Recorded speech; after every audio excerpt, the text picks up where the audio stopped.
Hello, welcome to the Indie Ocean. This is Hydro Thunder Hurricane, the second instalment in my week of looking at overlooked Xbox Live Arcade games rather than my usual indie coverage. This one is kind of an extreme boat racing game. I'm not usually that much into racing games, so it takes something a little special and a little distinctive to get my attention. Hydro Thunder Hurricane has a few things going for it, but most of all, it's just a lot of fun. It has 4 game modes. My personal favourite is the straightforward race, where you try to beat a few competitors and have the best time and come in first place. There's also Ringmaster, which has you travelling through a series of rings around a course as quickly as possible.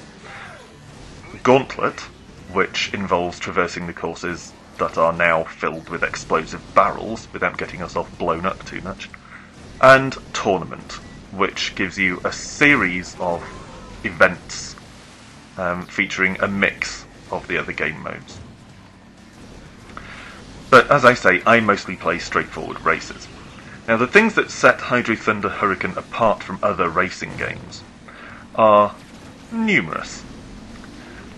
One of them is the design of the tracks. These courses are some of the best I've seen in any racing game, not just in being visually quite lavish, certainly for a download-only game, but also just being really striking in the way they're designed.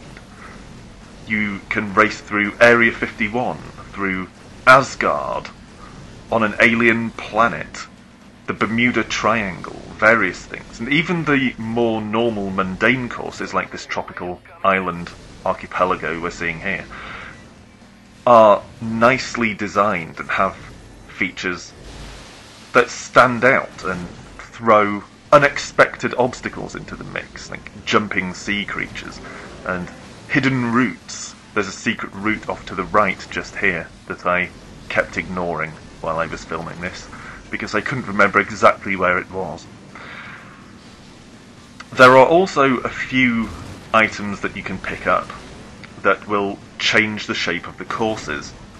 They will open up new routes, often ramps that allow you to cut a corner or pick up some extra boost bottles, which I'll come back to in a moment.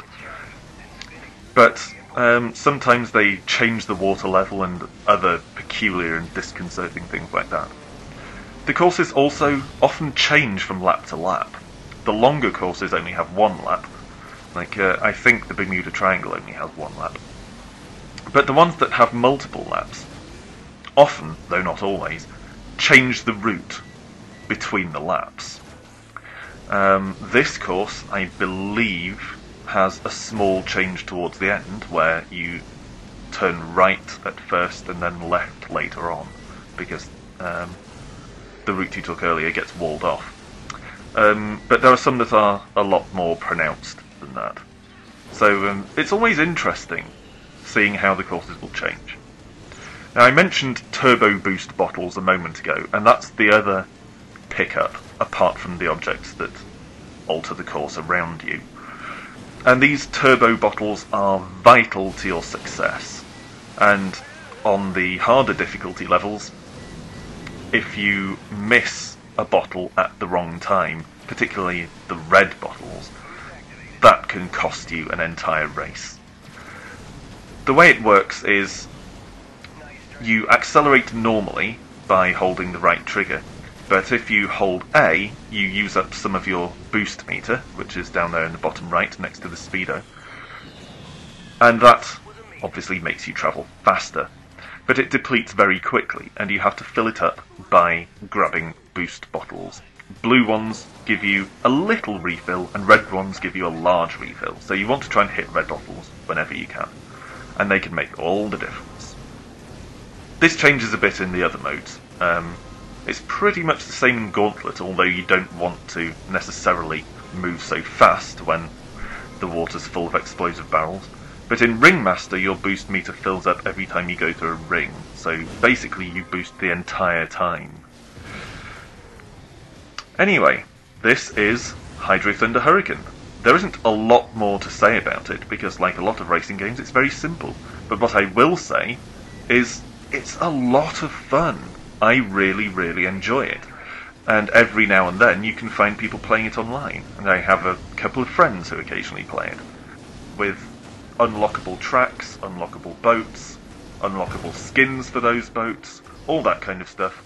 There is quite a lot to keep you going and aiming for as you play. Hydro Thunder Hurricane. Give it a look. Rejoin me in another couple of days for the third and final part of Overlooked Xbox Live Arcade Week, which will again be something quite different. Thanks for watching, see you then.